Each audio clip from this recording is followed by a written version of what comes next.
Magandang umaga po sa ating lahat. Kumusta po tayo sa araw na ito ng Lunes, January 11 na po tayo. Pakinggan muna natin ang ating awitin sa umagang ito.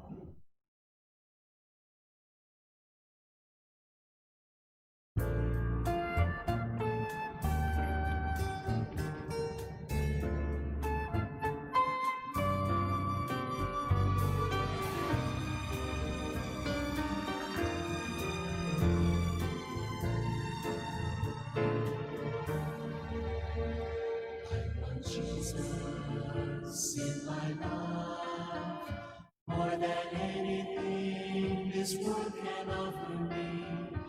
For I know that He alone can satisfy.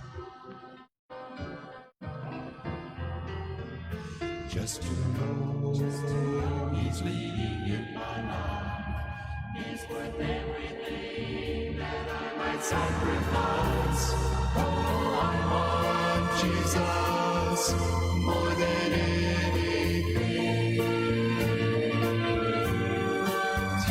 Nothing that I might want, and all the things that seem so dear, I'd rather have Him than any praise that men may give to me.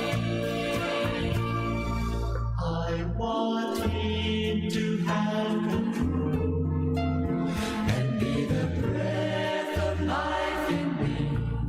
I'd rather have Jesus, I'd rather have Him than anything. He had power without end. From the heavens He ruled the universe. Countless angels waited on His every call. But one day I saw Him all alone on a road to death and untold agony. Just for me He suffered. Oh, what a price to pay. Take the fame that I might want, and all the things that seem so dear. I'd rather have Him than any praise that men may give to me. I want Him to have control and be the breath of life in me. I'd rather have Jesus, I'd rather have Him than anything. As I go on life with Thee, there can be no other way. I want Jesus, I want Jesus. Oh, I want Jesus more than anything.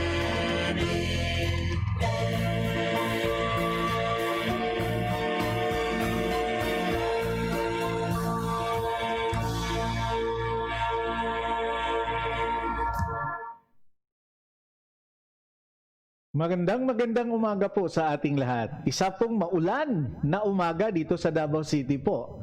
Ito po yung kaibigan na pastor, Pastor Ray Sarsuela Chespa ng Northside Baptist Church dito po sa siyudad ng Davao City, dito po sa Mindanao. So good morning po sa lahat. Good morning to Sister Charlene Ritisa dyan po sa may Tibongko, and to the Ritisa family, kay Pastor Randy, maayong buntag yun sa inyo din ha. No? Mabugnaw ang atong buntag karon diri sa Davao City, and I hope you like it also. Ang alam ko po sa Baguio talagang below 10 ata sila, no? I mean, mga 10 ang lamig doon sa Baguio. Wow, grabe. So, at least dito sa atin, medyo katamtaman lang. And also to Brother Jed, dyan po sa Semirara Island, maayong buntag. Good morning po sa inyo, Brother Jed, and to your family. And to all the brethren, mga kapatiran natin sa Panginoon dyan, magandang umaga po sa inyo dyan. And also to Brother Julius, Sir Julius Induyon, maayong buntag dira sa inyo dyan po sa Lingig, Surigao del Sur, and to Ma'am Jenky, and to the kids, and all the brethren ng Lingig, Fundamental Baptist Church. And welcome po sa bago niyong pastor, no? Si Pastor Jos. At sa ex-pastor, sabi ni Pastor Ritisa, ex-pastor, no? Si Pastor Raul Banilla, na nasa Tagum, maybe traveling, preparing to travel to Tagum kasi kahapon nag-turnover sila. Grabe, ano? May turnover ceremony sila kahapon at nakaping pa yung ang outgoing. At salamat. I'll keep on praying for you, no, to the brethren dyan po sa Lingig, Fundamental Baptist Church, and also to Sister Rhoda Gatilogo Velasco. Magandang umaga po, Sister Rhoda, and to your family and to your husband. Good morning po sa inyo dyan, no? And also to Pastor Joshua Aswala dyan po sa DMI sa Bay Bangkal, dito lang po sa Davao City. Ang tibong ko na sa northern part po ng Davao City, while ang Bangkal ay sa southern part naman po yun, sa south, no? So to Manong Jos and to Manang Jocelyn, and sino ba bang meron dyan, no? Si Lilibet, si Ate Joret, si Manang Delia Pimentel, good morning sa inyo dyan, and all the people there. Nakakamiss na, hindi na ako nakapunta dyan sa inyo. And also to Ma'am Jocelyn Magayon, na imbag na bigat, kada kayo amin di dyan niya. So good morning po. At ito po ang kanina po nag-join ako ng Zoom, no, sa Wonderful Life, hosted by Pastor Elmer Ponce na nasa US, at salamat din sa kay Pastor Noel sa kaniyang meditation sa umagang ito, reminding us on how important we are sa Panginoon, no, na through His righteousness we become righteous sa kaniyang harapan. And that is because of what He has done to us at the cross of Calvary. And He will never leave you, and He will never forsake us. Kahit po sa pandemic na ito, no? So sa US pala, may mga churches pa talaga na hindi pa sila nag-corporate worship. At mostly sa kanila virtual. At dito sa Pilipinas, pasalamat tayo na the government allow us na makapag face-to-face, pero may protocol ang ating ginagawa. And kahapon, we enjoy kasi maraming nag-attend, may mga bisita po kami nag-attend sa church po namin. And also to Pastor Nemrad Otakan, maayong buntag dala sa imo pastor, dyan po sa Bayugan. At ang mga kapatiran po natin dyan sa Bayugan, good morning po sa inyo dyan. At your family, Pastor, God bless you. And also dyan po sa Rosario naman, no, sa kay Pastor Amor, kay Pastor Brian, no, tumaihada sa kay Rinrin na be strong, no, para sa ating baby dyan, no. Talagang time will come, makabisita na talaga ako dyan, no. So sa lahat po na nakikinig ngayon sa umagang ito, to Ma'am Rosalyn Bagi, good morning din po sa inyo. Dyan po sa Magsaysay, ingat-ingat po sa trabaho. At ngayon maulan, wow, no. Talagang basta maulan, maraming apektado kasi hindi naman lahat po may sasakyan. Ang iba nagmumotor lang. Yan ang kalaban ng motor, yung ulan, no? Na talaga kahit ano katalento sa motor, pag mag-ulan na, mawawala na po yun. But still, mayroon po tayong masasakyan, no? So ingat-ingat po tayo. At sa inyong pagpunta, kung saan man kayo ng trabaho nyo patungo, ingat po. At huwag kalimutan, no, na magdasal sa Panginoon. At alam po natin na ang Panginoon po ay sasabayan niyo po tayo, no? At always natin i-acknowledge ang salita ng Panginoon. Kahapon we talk about the secret of an abundant life, no? Isang tawag nito a series na pinag-usapan namin, kahapon din namin natapos, no? Pero ipapatuloy namin. Ito maganda pag-series kasi pwede mong putulin, pwede mong stop for a while and then continue it to the next Sunday. So we talk about the secret of bearing fruit. Ano ba ang sekreto para mag-bear po tayo, magbunga po tayo? And we are talking about the spiritual fruit, no, na makita natin. So, if we are really a child of God, talagang mamumunga ka. Kasi pag anak ka ng Diyos na hindi ka namumunga, there is something wrong with that. Ang una din dyan, na bunga na makita natin is what? You know how to share the Word of God to others. Winning souls for Christ. Diba? At ang pangalawa, you know how to share your blessing to others, especially to the needy. Yan ang mga palatandaan. Yan po ang mga mark na talagang ang ating kaligtasan po ay talagang totoo. Di ba? So yun po ang pinag-usapan namin kahapon. So praying na tuloy-tuloy po at yung mga nagsimba ng Sunday talagang babalik sila. No? So nagpapasalamat po kami dyan. And I'm so thankful sa Panginoon na we were able to celebrate God's goodness sa second Sunday ng first Sunday namin dito sa church. At kasi sa first Sunday na doon po ako sa Lingig Fundamentals Baptist Church, at this is my first Sunday sa church namin, but second Sunday sa 2021. Okay, so 11 days na po ang nababawas sa buwan ng Enero at sa taong 2021. So ang 365 nabawasan na po ng 11 days, 'di ba? So si Pastor Ponce pala birth month niya ang January. So pariha pala kami, no? Kasi January. Kaya sabi nila ang mga January daw talagang ano po 'yon, no? Talagang pinanganak po sa January. Baka pag magsabi tayo dito ng iba, baka sumama ang loob ng iba. Kaya yun na lang, no? Ang mga na pinanganak po sa buwan ng Enero ay mga likha ng Diyos na talagang pinanganak sila sa buwan na yan ng Enero. Okay. So ang ating pong meditation sa umagang ito, sa Psalm 78 po tayo. Okay, at nandito po tayo sa verses 9 to 20. Yan pong ating pagtuunan ng pansin mamaya sa ating devotion. At maganda ang topic na ito. At talagang mariremind po tayo sa sinasabi ng salita ng Diyos. You know, ang maganda sa atin kasi nakikinig tayo sa salita ng Diyos, di ba? At yan po ang ating kinukuhaan ng lakas. Diyan po tayo kumukuha ng ating gabay, no, sa ating buhay. Kasi mayroon tayong binabasa. Hindi na kailangan maghanap ka ng textbook kung paano maging abundant ang buhay. Paano ang buhay natin maging kaaya-aya. Sa Panginoon pa lang po ay talagang makikita na natin kung paano ang Diyos ay tumutulong sa atin.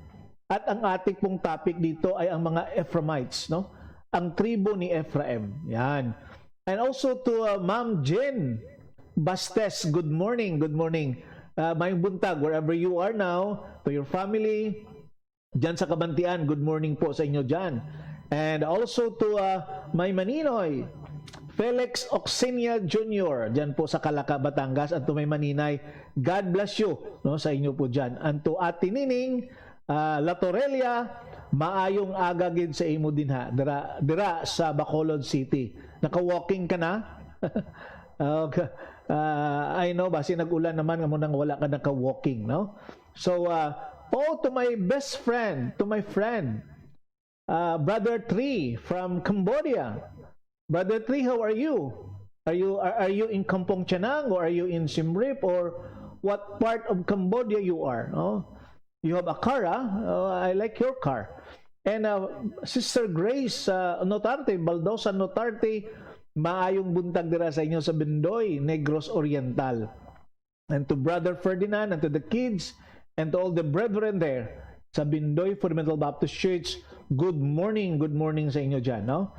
And to my brother Tri, I know that you are fine there in Cambodia. So take good care, and to your baby and to your wife, and give my regards to our brother there, Brother Chong was there, Suchet, Brother Jonathan, and the rest of the Khmer that I know there when I was there in Cambodia.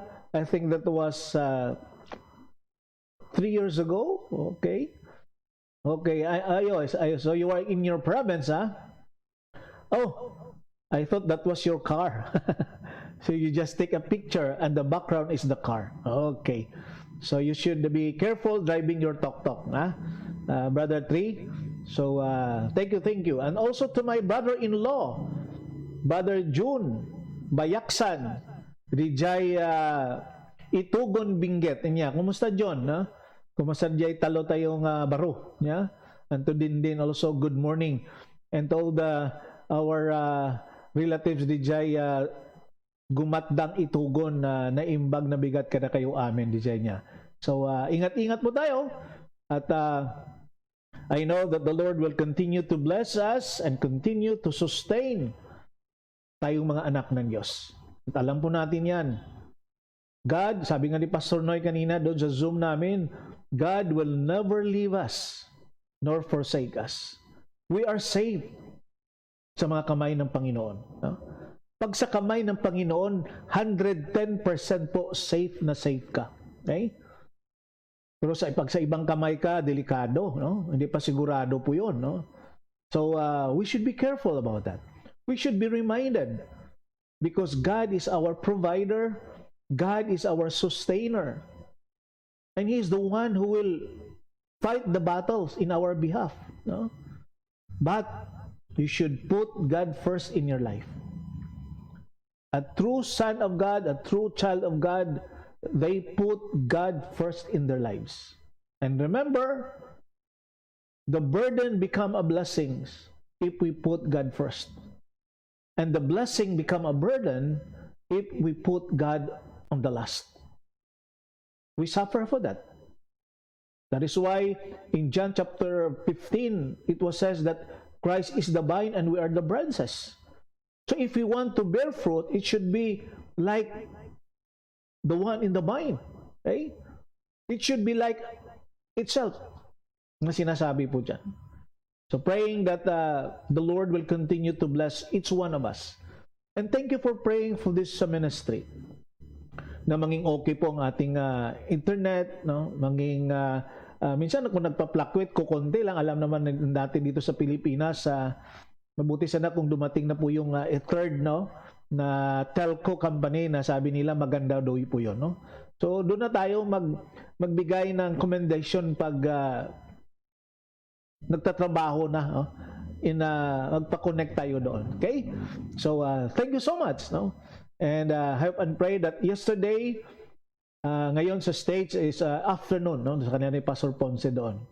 And those who attended the Zoom meeting and praying na it could be a starting point, no, to that we could share. And I was been invited by Pastor Ponce to share God's word to them maybe next month. Okay.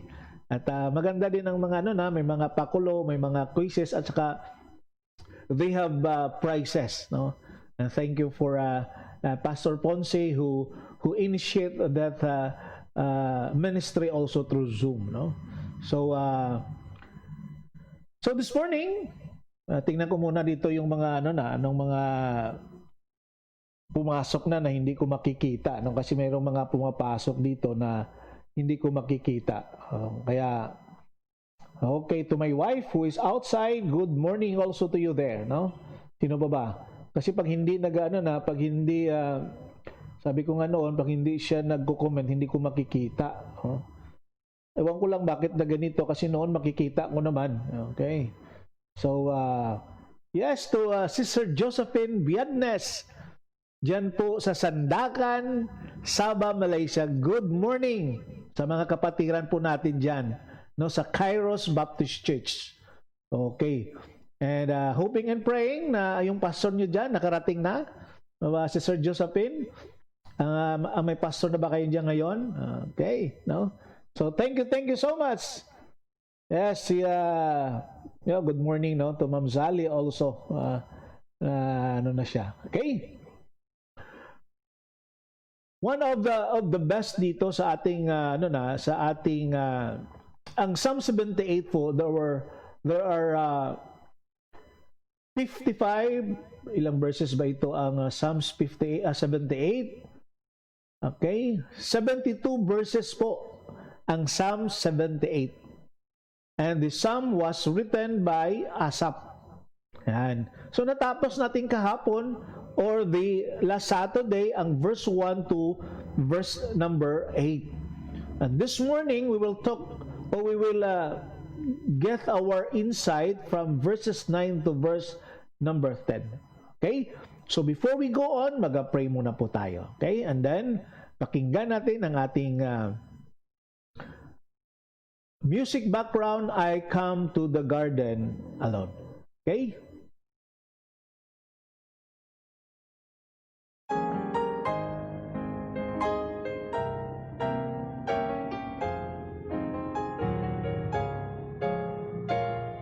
Panginoon, nagpapasalamat po kami sa umagang ito. Nagpapasalamat kami, Panginoon, because sa mga biyayang natatanggap po namin galing sa iyo. Thank you, Lord, how you've been faithfully and to your kindness and generosity that you shown to the people, especially to the community of faith. Thank you, Lord, for reminders from your words that the secret of abundant life and that abundant life was given by the Lord Jesus Christ. And He promised to give us joy, blessedness, assurance, and peace that only the Lord Jesus Christ could give that to us. No person, no politicians, or even powerful person in this world who could give thus poor. Yes, the word give us joy, but that joy is only limited. The effect is so limited. But the joy that comes from the Lord Jesus Christ, it should be forever. And we experience that in spite of crisis, in spite of difficulties that we experience in life. Ang joy po na binigay ng sanlibutan po, hindi tatagal. Na kahit mayroong problema, ang mga anak ng Diyos ay talagang mayroon pa ring joy sa loob. Blessedness on how you bless us, Lord. Mga panalangin, nagihatag nimo. Oh, thank you, Jesus. Lord, we pray for our sick brethren. I pray, Lord, for Brother Florence, the husband of Luisa Gamayon, Panginoon, na ang kanyang swab test ay maging negative, so that they could pursue na sa kaniyang operation. I pray, Lord, for the needs. I pray, Lord, for strength. Lord, palakasan mo ang kanilang panampalataya sa iyo. Lord, I pray for Pastor Notarte, the pain that he experienced now in his body. Lord, in your name, heal him. And also to Ate Beth, to take good care of him. To Brother Victor C., I pray, Lord, for healing. I pray, Lord, for their needs. I pray, Lord, for their business. And to Sister Myra Joy C., I pray, Lord, for them. Pastor Garubilio, Lord, we don't know what really happened or his condition as of now. But we pray, Lord, for him. Give him a total healing. I pray also, Lord, for those who are in bed as of now. Oh, Lord, protect them and visit them. I pray also, Lord, for Sister Rhoda Gatilugo. Meron po siya, Lord, na naramdaman sa kaniyang katawan. I pray, Lord, for healing, a miracle. I pray, Lord, for brethren who have financial difficulties. Maraming binababayaran na loan. Dumadating naman si Judith saka si Juna sa buhay nila. And even me. Lord, I know that you will provide according to your desire or according to your love to us. For us dito sa Lordside Baptist Church, may mga babayaran kami every month. Lord, we beg. And I know you will supply that, Lord. I pray also, Lord, for those pastors who are doing virtual or online preaching, Pastor Noel, and the rest sa US, Panginoon, I pray, Lord, for them. May your name be glorified in what we are doing. Pastor Pete Itabag sa kanyang they have a seminar regarding how to use the social media, the OBS, the Easy Worship, the Zoom. At salamat Lord sa kanyang ang kanyang nadidiskubrihan at sinishare niya po sa amin. I pray Lord for him. I pray also Lord for my Maninoy Oksainia and his wife. Take good care of them. I pray Lord for Induyan family doon po sa Lingig. Si Sir Julio sa kanyang trabaho araw-araw bilang in charge sa mga barangay clinic ng Lingig. I pray Lord for safekeeping sa kanyang pagdadrive ng motor, paghalubilo sa mga tao, ingatan mo siya Panginoon sa COVID. Ang kanyang family, kaya Ma'am Jenky, na praying na they could come to Davao for check-up. I pray Lord for that. Na they will have that time na makapunta po siya dito. And also to the kids, no? Kanyang mga anak na makakitag trabaho, and also to Jen, doon po sa Butuan. Ang kanilang apo, at ang ministry ngayon sa Lingig, Panginoon, with the new pastor. I pray, Lord, that they will support the pastor, to pray for the pastor, and help the pastor also. Pastor Raul, who is now in Tagum City, sa kanyang pagbibiyahe mamaya, Panginoon, sa motor from Lingig going to Tagum. I pray, Lord, for him, safekeeping, Lord.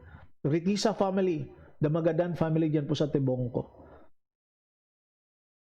I pray, Lord, for the brethren dyan po sa Simirara, si Brother Jed, si Ma'am Desi, si Ebet, and all the brethren there. I pray, Lord, for them. Ang mga Christian doon, andun din po sa Simirara Fundamental Baptist Church kay Pastor Nathaniel Kapagi, Panginoon. Oh Lord, bless them too. I pray for Northside Baptist Church, ang bawat isa na nakikinig ngayon, provider needs, Lord. Si Sister Sally doon, Panginoon, sa Canada, I pray for her, Lord, na medyo may upset ang kanyang stomach. I pray, Lord, for her and her family also, her children. I pray for Pastor Elmer Ponce sa kanyang mga ginagawa sa araw-araw doon po sa States. Si Sister Sharon Gabion, ang kanyang fractured sa kanyang thumb, Panginoon, na gumaling na rin po. The sister of Brother Tutong Delcano, Panginoon, na mayroong cancer. Pagalingin mo rin po, Lord. And also the family of Brother Tutong Delcano, Panginoon, doon po sa Kirihan. I pray, Lord, sa kanyang pagbabalik sa trabaho. I pray, Lord, for the Tagum, brother, si Chad, and the Garcia family there sa Tagum, Panginoon. I pray, Lord, for them. Sister Emma Madarang, Panginoon. And all my relatives sa part ng Escalante, Panginoon, sa Negros. I pray, Lord, for them. Take good care of them. Ngayon, Panginoon, sa Negros, talagang umuulan, bumabaha na, Panginoon, sa some area ng Negros. Lord, I pray that you should take good care of them. Allow na huminto ang ulan, Panginoon. At salamat to my wife who is now doing the online class sa kanyang mga estudyante, Panginoon. And to the Little Lamb Schoolhouse, sa leadership, sa ka-principal, sa kaya teacher director, Panginoon. The faculty and staff, oh Lord, be with them. Guide them, wisdom that they need. The provision na ibigay mo po, especially also for the parents. I pray also, Lord, for my kids, Jem and Mats. I pray, Lord, for their family. Always be with them, Lord, that they will always put you first in their lives. With their children, si Ate Peebles, at saka si Nice. Oh, Lord, good health for them. And the Batuti family also. Si Casey, habang naghihintay sa kanyang appointment, Panginoon, ng kanyang items sa DepEd na dumating na, Lord. And also to adding courage sa kanyang online class, sa kanyang medicine, Panginoon, na klase. Oh Lord, thank you so much on how you've been faithful. You're faithful, Lord, to provide our needs. Kaya ito po itong aming, ang aming online devotion everyday, Panginoon. Lord, more ears, more souls to be edified and to be come to your knowledge, to realize how important relationship. The Magayon family, Duterte family dun sa Bindoy, oh Lord, be with them. Ingatan mo ang bawat isa, Panginoon. At ang hindi man namin ma-mention ang mga pangalan, Panginoon, but faithfully na nag-join sa amin. Brother Fubrador dun po sa Mangagoy. O Lord, be with them. Ingatan mo ang bawat isa, Panginoon. Thank you so much, Lord. In Jesus' name we pray. Amen. Okay, so nandito na po tayo, no? To Ma'am Josephine, okay, Biadnes, and to Eden Coronel, good morning po sa inyo dyan. Okay, sino po bang nandito ngayon, no? And also to Sister Zeni Segundo dyan po sa Macau, good morning po sa inyo dyan, no? And also to Pastor Elmi Ponce, thank you so much, no? And I keep on praying for that, Pastor Bing, regarding sa atin na Zoom service, and also to Pastor Victor Aurelio dyan po sa tawag nito sa Cornerstone Baptist Church dyan po sa Tagum City, and also to Mrs. Coronel sa kay Eden, good morning din po, no? Okay, Macarios, okay, first Sunday din pala nila, first Sunday ng kanilang pastor doon po sa Macarios, not Carios, but Macarios Sandaka, no, doon po sa Sabah, Malaysia po yun, no? Macarios, it means blessed. Okay, that is the Greek word ng sa Ilonggo pa bulahan, no? Ang aton nga tawag ana, no? So, ano pa ba dito? Okay, sino pa ang makikita natin dito sa ating sa ating babatiin natin. Okay? So, tuloy-tuloy na po tayo. Alas 8:31 na po dito sa aking orasan. At sana po kasama ko po kayo. Rainy morning nga no? Doy, no? Umuulan din pala diyan sa Tagum, no? So, talagang maulan, no? At lahat siguro na parte ng ng Mindanao ngayon umuulan, no? Nung nakaraang linggo pa itong ulan, no? Talagang ang dami nating mga blessing na matatanggap ngayon. Okay. You know what? The children of Ephraim mentioned in Psalm 78, starting from verse number 9, no? Sabi nga dito sa verse number 9, the Ephraimites, armed with the bow, turned back on the day of battle. They did not keep God's covenant, but refused to walk according to His law. So, this tribe, one of the tribe na makita natin dito. So, the children of Ephraim, mentioned in Psalm 78, failed the Lord. And they failed their fellow Israelites when their help was badly needed. Talagang sumama, hindi nila na nagawa ang kagustuhan ng Diyos. At kahit na sa fellow Israelites, sa ibang mga tribo. Sabi sa verse 9 to 11, the children of Ephraim, sa King James Version po ito, being armed and carrying bows, turned back in the day of the battle. They have their arms. Diba? Mayroon po silang sibat, mayroon po silang pana, pero hindi nila ginagamit. Sabi dito, they turned back in the day of the battle. They did not keep the covenant of God. They refused to walk in His law and forgot His works and His wonders that He had shown them. Okay?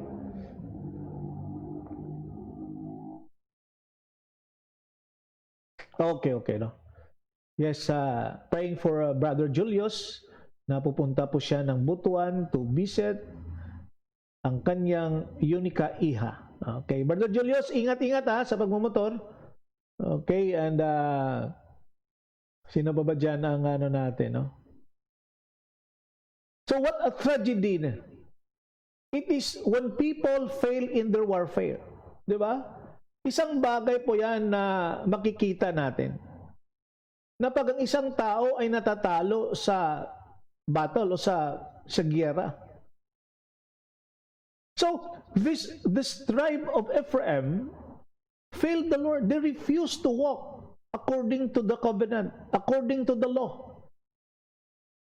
At nakalimutan nila ang kanilang dapat gawin. Jesus warned us about those who look back and do not fulfill the will of God. In Luke chapter 9 verse 62. God give us the warning. Sa mga tao po na binabalikan ang nakaraan at hindi ginagawa ang kagustuhan ng Diyos. So, you know what? If we are looking back, we cannot plow ahead. Diba? Yung sinasabi dun sa New Testament, paano ka mag-araro ng bukirin habang hinahawakan mo yung tali at saka yung araro at nakalingon ka sa likod? Walang magandang mangyayari po doon, no? And also to my batchmate, Mary Grace Salye Serrano, good morning po, no, Grace? Happy New Year and take good care of you. Take good care. Okay. God bless you. We are looking back, we cannot flow better. So if we look back, we cannot fight as we ought. Yes, there is a spiritual battle going on sa buhay natin. At kung palagi tayong binabalikan natin ang nakaraan, we cannot move on. Diba? We need every soldier because we are fighting a spiritual battle every day. But something was wrong with these warriors, especially the Ephraimites. They were unfaithful. Ang hirap noon. So even though they were armed, they turned back in the day of the battle. Diba? Spiritually speaking, we are arms. We have kumbaga, ginagamit natin sa pag-away, sa nilalabanan natin ang kaaway natin. Mayroon po tayong salita ng Diyos, mayroon po tayong panampalataya sa Diyos, mayroon po tayong prayer sa Diyos. But you know what? Every time na mayroon tayong laban at tinatalikuran natin at hindi natin ginagamit yan, the Lord will be what? Madismaya po ang Diyos. Something was wrong with their walk, itong mga Ephraimites. Sabi sa verse number 10, they did not keep the covenant of God. They refused to walk in the law. That's where failure always start. Yung mga kapalpakan sa buhay, doon magsisimula the moment that you refuse to walk in accordance sa kagustuhan at sa salita ng Diyos. Diba? God wanted them to walk in His law, that He might help them win the battle. But they would not obey Him. Kaya minsan, maraming kapalpakan sa buhay natin kasi nilalagay natin ang Diyos sa tabi. And we are doing our own performance, we are doing our own battle sometimes. But we forgot that there is God. Nakalimutan po natin yan. Nadyan siya. Handang tumulong sa atin as long that you come to Him. Diba? That is why Asaph is telling them, why you did not keep the law of the covenant or the agreement between the Lord? Kasi meron tayong agreement sa Panginoon, di ba? How could God help us? And how could we win the battle in the spiritual aspect? Lalahanin mo kapatid, malakas din po ang kalaban natin, powerful din po ang kalaban natin, at hindi po kaya ng ating human power po yun. Human talent. We need the power that comes from the Lord. So not only that this man of Ephraim is unfaithful, but they forgot what God had done for them. Nakalimutan nila yan. Sabi sa verse 11, and forgot His work and His wonders that He had shown them. Can you imagine forgetting a miracle? Can you imagine forgetting the manna comes from heaven? Waters that comes out from the stone? They were been supplied, di ba? As they walk on the night, they have the pillars of fire. And in the morning, the pillars of cloud. Nag-ano sa kanila, no? Sinusundan sila. Yes, Sister Zeni, I'm going to pray for that, no? Sa iyong interview for this week, no?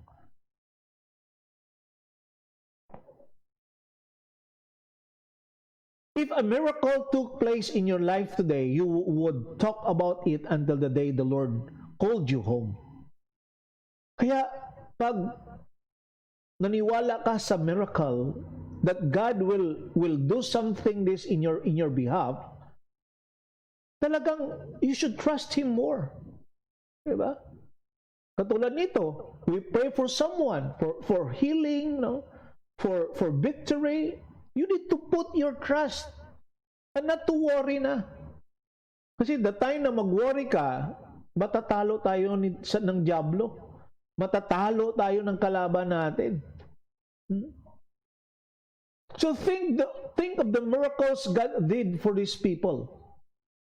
But the Ephraimites, they forgot it.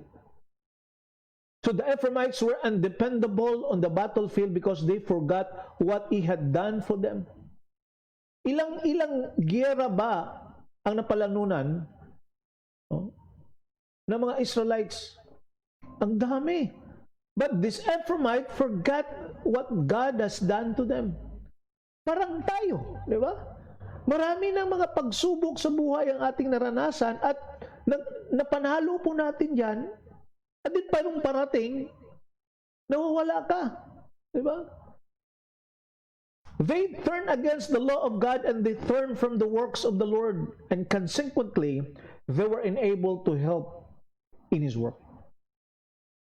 We could not be a great help if that is how we possess. If that is our character sa harapan ng Diyos. The Lord always remind us from His Word that He is our help. He is our refuge. So don't forget what God has done to your life. At bakit hindi natin siya sundin, no? Why it is that obedience is very, very hard to do. If we just remember what God has done in your life, the same with me, you know what? Kusang loob ka na sumusunod. Kahit masabihin natin, ang hirap, Lord. Kasi ang hirap, Lord. Pero maganda yun, di ba? Nalagpasan mo yon ang isang mahirap na sitwasyon, pero nalagpasan mo because of God. So unfaithfulness is common in people, but not so with God. Kasi po, kahit hindi ka faithful, the Lord will remain faithful. Remember that. Because ang faithfulness ng Panginoon na hindi nagdidepende po sa iyong katapatan sa Kanya. Kasi alam naman natin na ang tao medyo faithful ngayon, bukas wala na. Diba? Faithful lang isang buwan, after nun wala na. Itong January na ito talagang okay na kasi pasimula ng pasimuno ng taon. But praying na sana tuloy-tuloy na po ito. So God's faithfulness is not depending on your faithfulness. So unfaithfulness is common sa tao but not sa Diyos because God is faithful. Faithfulness is part of His character. Because God never changes. Kahit man anong mangyayari na mga pagsubok sa buhay natin, minsan talikuran mo ang Diyos, God will never change. Faithful pa rin po ang Panginoon. Yes, good morning to Pastor Noel dyan po sa US and also to Pastor Randy Ritisa. So do not allow Satan, do not allow our enemies na ma-sidetrack ka sa mga bagayng ito. May ginagamit siya, di ba? And we all know that. That's how powerful your God and my God. That even though that I am not faithful, even though that you are not faithful, God will remain faithful because God, that is God's attributes. That is the character of God. And He will never change that, even though you change. This truth ought to encourage you if you know the Lord. Kaya sabi ko nga kanina, importante po na anak ka ng Diyos. Because if you know this truth, you will not backslide. You will not turn from the truth. So be faithful in your walking with the Lord. We should be careful about that. Yan ang katapusan ko na mensahe sa church natin. Sa church namin dito. Preparing for the 2021. On how to prepare, we should be careful. We should be careful on how to live in this world, in the book of Ephesians. Diba? And we should be truthful. And we should be thankful. Remember His works and be faithful soldier in your battle for Him. Huwag mong talikuran ang Diyos. God equip you so that you could fight the battle.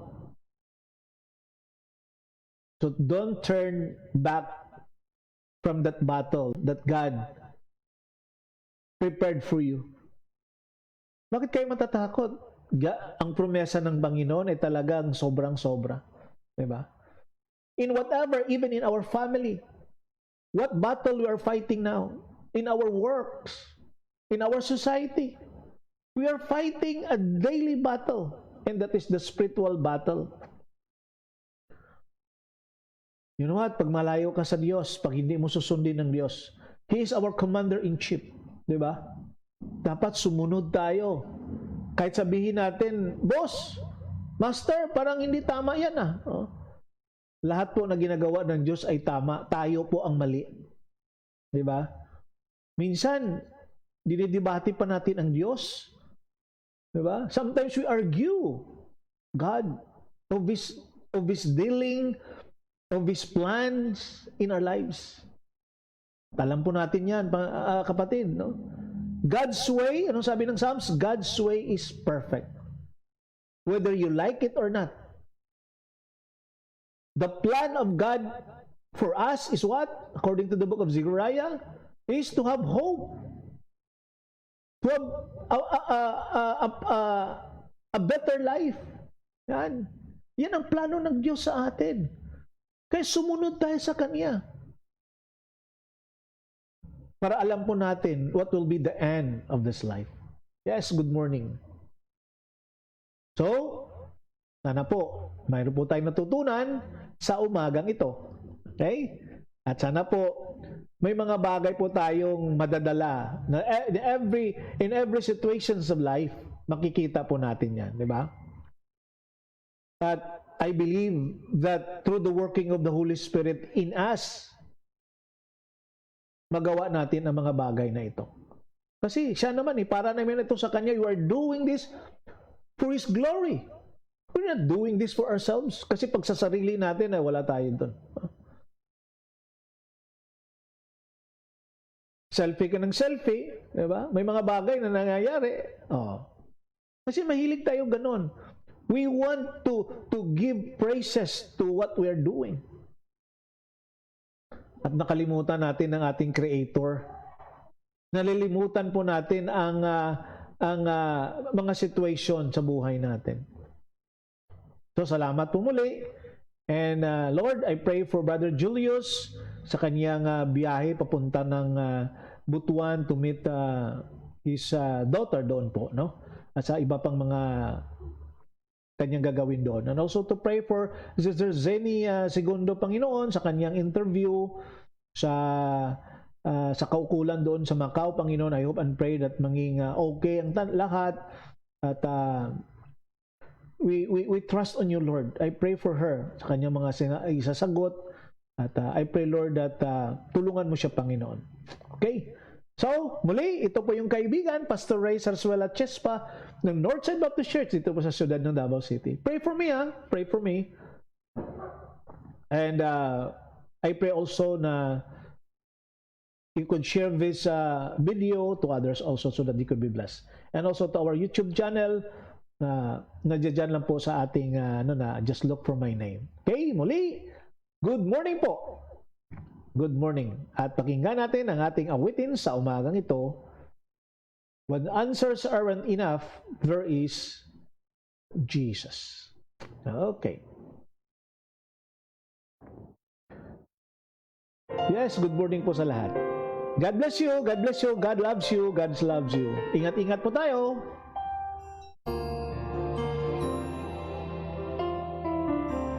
Thank you po.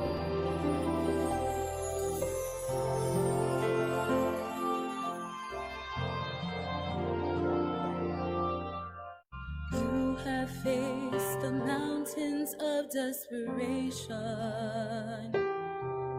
You have climbed, you have fought, you have won. But this valley that lies coldly before you casts a shadow you cannot overcome. just when you thought you had it all together. You knew every verse to get you through. But this time all the sorrow broke more than just your heart. And reciting all those verses just won't do.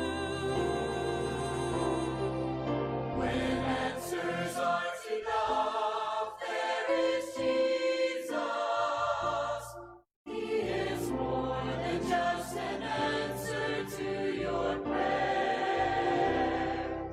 And your heart will find a safe and peaceful refuge. When answers aren't enough, He is there.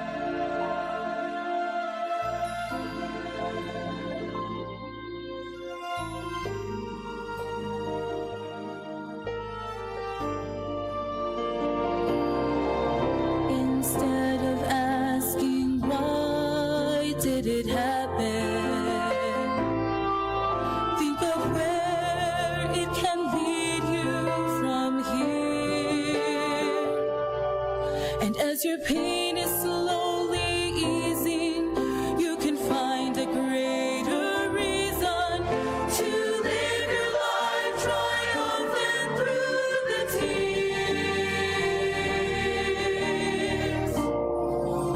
When answers aren't enough, there is Jesus. He is more than just an answer to your prayer.